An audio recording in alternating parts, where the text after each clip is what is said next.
नमस्कारम। हम महाकवि कालिदास रचित अभिज्ञान शाकुंतलम नाटक का अध्ययन कर रहे हैं। प्रथम अंक का 19वां पद्य है। राजा दुष्यंत आश्रम में जब जाते हैं तो शकुंतला को देख करके उनके सौंदर्य पर आकृष्ट हो जाते हैं। तो उसी समय का यह पद्य है। राजा सोचते हैं कि यह ऋषि कन्या है, तो फिर ये कैसे क्षत्रिय के साथ विवाह के योग्य हो सकती है। और राजा मन ही मन सोचते हैं कि जब यह ब्राह्मण कन्या है तो मेरा इसके प्रति विवाह का कैसे मन में विचार आया, ऐसा तो नहीं हो सकता। इसी से संबंधित यह पद्य है, पढ़ते हैं। असंशयम क्षत्र परिग्रह क्षमा यद आर्यम अश्याम अभिलाषी मे मनः शताम ही संदेह पदेषु वस्तुषु प्रमाणम अंतःकरण प्रवृत्तयः। अन्वय। असंशयम इयं क्षत्र परिग्रह क्षमा यत अश्याम आर्यम मे मनः अभिलाषी ही संदेह पदेषु वस्तुषु शताम अंतःकरण प्रवृत्तयः प्रमाणम। असंशयम निश्चित रूप से, निस्संदेह है, यम यह शकुंतला क्षत्र परिग्रह क्षमा क्षत्रिय के द्वारा पत्नी के रूप में स्वीकार करने के योग्य है। क्षत्र परिग्रह क्षमा क्षत्रिय के द्वारा विवाह के योग्य है, अर्थात यह निश्चित रूप से क्षत्रिय के साथ विवाह के योग्य है। यत क्योंकि अश्याम आर्यम मे मनः अभिलाषी। अश्याम इसमें आर्यम मे मनः है, मेरा श्रेष्ठ मन, मे मनः मेरा मन अभिलाषी अभिलाषी है, अर्थात यह शकुंतला निश्चित रूप से क्षत्रिय के साथ विवाह के योग्य है, क्योंकि इसमें मेरा मन, मेरा श्रेष्ठ मन इनमें अभिलाषी है। राजा स्वयं को श्रेष्ठ बता रहे हैं, कह रहे हैं कि मैं श्रेष्ठ व्यक्ति हूँ और मैंने इसके प्रति विवाह का सोचा है, तो मैं गलत नहीं हो सकता। मैं ब्राह्मण कन्या के बारे में सोच ही नहीं सकता कि इनसे विवाह करवाऊँ। तो निश्चित रूप से यह क्षत्रिय के विवाह योग्य है। मैं निश्चित रूप से श्रेष्ठ हूँ और श्रेष्ठ व्यक्ति के मन में जब कोई अभिलाषा आती है तो गलत नहीं आ सकती। तो इसके आगे क्या है? ही क्योंकि संदेह पदेषु वस्तुषु, क्योंकि संदेह वाली वस्तुओं में जहाँ पर संदेह हो वहाँ पर क्या होता है? सताम अंतःकरण प्रवृत्तयः प्रमाणम। वहाँ पर सताम माने सज्जनों की, अंतःकरण प्रवृत्ति हृदय की प्रवृत्तियाँ प्रमाणम प्रमाण होती है, अर्थात जहाँ पर संदेह होता है वहाँ पर सज्जन लोगों के हृदय की जो प्रवृत्ति होती है वही इसमें प्रमाण होती है। तो राजा यहाँ स्वयं को सज्जन कह रहे हैं कि अब ये संशय है कि ये शकुंतला ब्राह्मण की कन्या है या क्षत्रिय की कन्या है।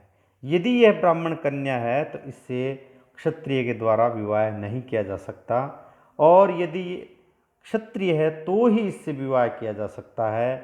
और मेरा अर्थात दुष्यंत का इस शकुंतला के प्रति जो विवाह करने की उत्कंठा उत्पन्न हुई है, दुष्यंत की शकुंतला के प्रति जो विवाह करने की उत्कंठा उत्पन्न हुई है, तो वह निश्चित रूप से क्षत्रिय के योग्य ही है।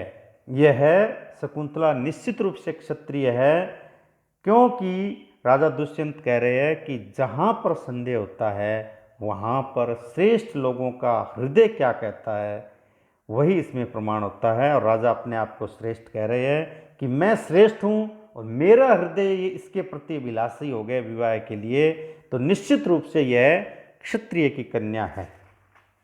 ठीक है। इसमें प्रस्तुत प्रशंसा अलंकार है, अर्थांतर न्यास अलंकार भी है, क्योंकि इसमें सूक्ति दी हुई है और वंशस्थ छंद है जिसमें कुल 12 वर्ण होते हैं।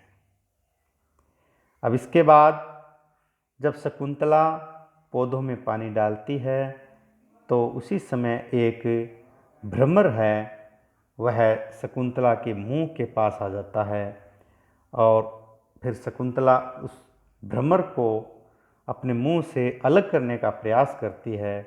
तो उसी समय राजा दुष्यंत शकुंतला को देखते हैं और क्या सोचते हैं, यह इसी से संबंधित पद्य है।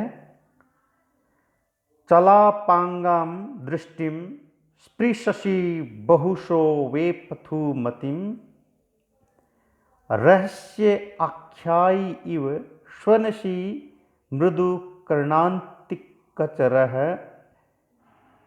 करौ व्याधुन्वत्यः पिबसि रति सर्वस्वम अधरम वयम तत्व अन्वेषान मधुकर हतास्त्वं खलु कृति।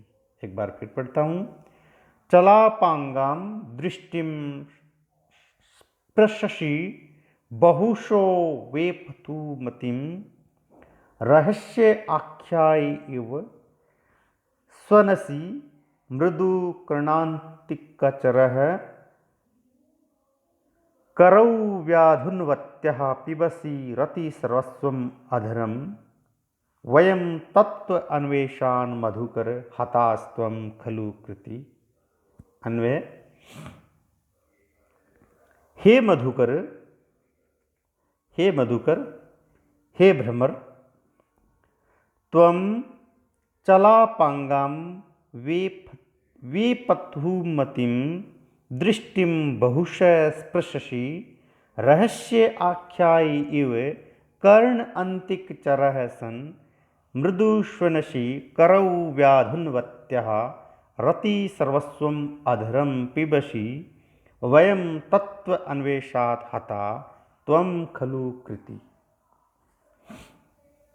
देखिए, हे मधुकर, तुम चलापांगाम वेपथुमतिम, चला अपांगाम अर्थात चंचल नेत्र के प्रांत भाग वाली, वेपथुमतिम कांपती हुई, दृष्टिम बहुशः स्पृशसि कांपती हुई दृष्टि को बहुशः स्पृशसि बहुत बार स्पर्श करते हो।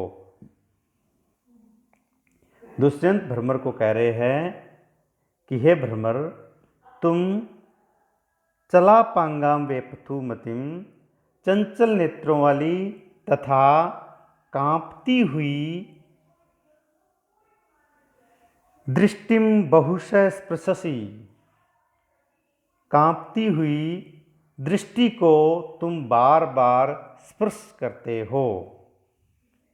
भ्रमर शकुंतला के नेत्र को बार बार स्पर्श कर रहा है और शकुंतला का जो नेत्र है वह चंचल प्रांत भाग वाला है और वह कांप रही है। अगला, रहस्य आख्यायी इव, रहस्य अर्थात गोपनीय बात, रहस्य आख्यायी गोपनीय बात को कहने वाले, इव समान, कर्ण अंतिक चरह, कर्ण अंतिक चरह अर्थात कान के पास घूमने वाला, कान के पास घूमने वाला, गोपनीय बात को कहने वाले व्यक्ति के समान कान के समीप घूमने वाले हो। मृदु श्वनशी और मधुर गुंजन करते हो। अर्थात भंवरा इस प्रकार से शकुंतला के कान के पास जाकर के मधुर गुंजन कर रहा है, जैसे कोई रहस्य या गोपनीय बात को कोई कान में कहता है।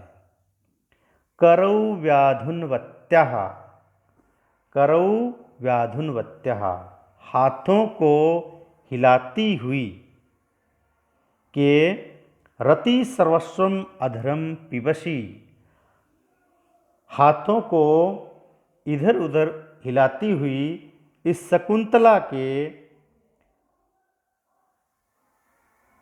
अधरम पिबसी, रति सर्वस्वम, रति काल का सर्वस्व अर्थात रति काल में सबसे अधिक आस्वाद के योग्य इस शकुंतला के अधरोष्ठ का पान कर रहे हो। वयम तत्व अन्वेषात् हताः, वयम हम तो तत्व अन्वेषात् तत्व के अन्वेषण में, यहाँ वयम शब्द दुष्यंत के लिए आया है। दुष्यंत कह रहा है कि मैं तो तत्व के अन्वेषण में मारा गया, हताः मारा गया। कैसे कि यह ब्राह्मण कन्या है या क्षत्रिय की कन्या है, इस सोच के कारण मैं तो मारा गया। त्वम खलु कृति, तुम सफल मनोरथ वाले हो गए हो, अर्थात तुमने अपना मनोरथ सफल कर लिया है। इस शकुंतला के तुम दृष्टि को बार बार स्पर्श कर रहे हो, अधरोष्ठ का पान कर रहे हो, इनके कान के पास जाकर के मधुर गुंजन कर रहे हो, अर्थात बहुत ही आसानी से आप दुर्लभ शकुंतला का सानिध्य बड़ी आसानी से प्राप्त कर रहे हो। तो आप कृतार्थ हो और मैं तो इसी तत्वान्वेषण में मारा गया कि क्या यह शकुंतला मेरे लिए विवाह की योग्य है या ब्राह्मण कन्या है। ठीक है। इस पद्य में शिखरिणी छंद है और इसमें उत्प्रेक्षा अलंकार भी है, समासोक्ति अलंकार भी है, व्यतिरेक अलंकार भी है। ठीक है। अभी इतना ही, शेष अगले कालांश में।